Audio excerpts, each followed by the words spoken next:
All right, before we go back into biology, we're going to detour further into physics and chemistry just for a little bit. We're going to talk about the laws of thermodynamics and discuss entropy a little bit. This section is more just for general understanding of the principles that are going on. There's going to only be minimal testing on this. I just want to cover some of these things because they are kind of very important scientific concepts, just in general, regardless of what field you go into. Okay, so all you need to know is the first law of thermodynamics is you don't talk about thermodynamics. Those of you of a certain age will understand that reference to Fight Club. Some of you are too young for that, I'm sure. All right, what are the laws of thermodynamics? Let's do some terminology here first.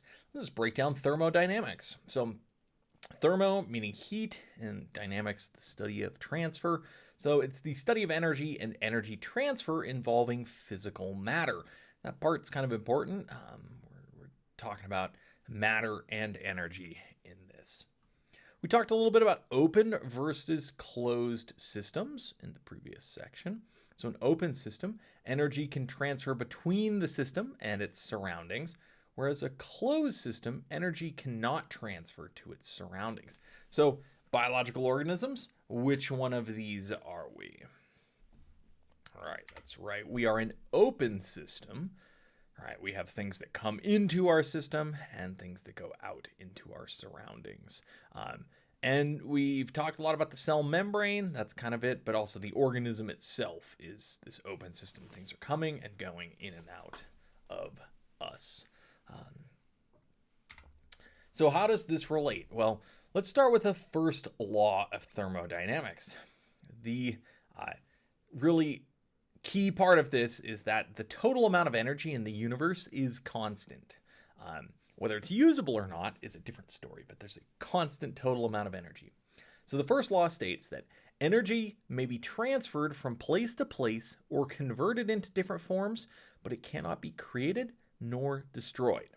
So you can't make energy, you can't break energy. You can turn it into different forms, but it's always constant, okay? Whether it's usable or not, that's a question. So we have something like chemical energy in this ice cream cone, right?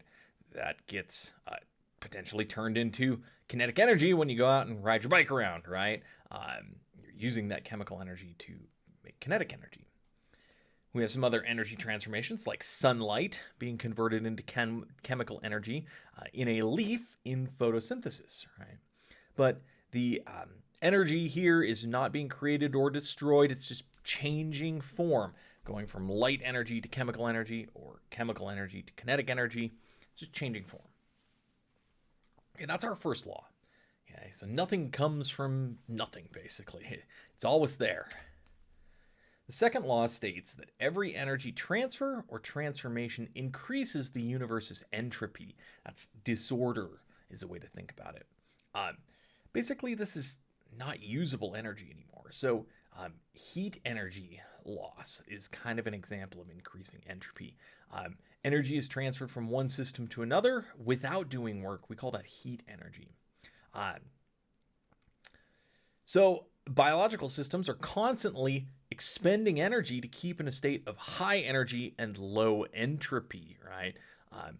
That high energy, low entropy is the living state. We go to entropy when we die. So this concept of entropy really is that in every reaction, you lose some of the energy that's usable, okay? It's not going away, but it's not in a usable form anymore. It's going out as heat or things like that. So nothing is 100% efficient. All right, so those are our two laws of thermodynamics. We are going to take that and kind of run with it, not in this context, but we're going to talk about moving energy around systems and what molecules do that, things like that. So at its core, though, it's thermodynamics, right? The study of energy transfer. Biological organisms were open systems capable of energy transfer between us and our surroundings. We are beholden to the laws of thermodynamics. Energy can be converted, transferred from place to place, or converted into different forms, but can't be created, can't be destroyed. And the second law of thermodynamics, every energy transfer or transformation increases the universe's entropy or disorder. Biological systems are ordered things, expend energy to maintain order. All right, short and sweet there, just some general things. Next sections, we're going to start diving into the biological molecules involved in these processes.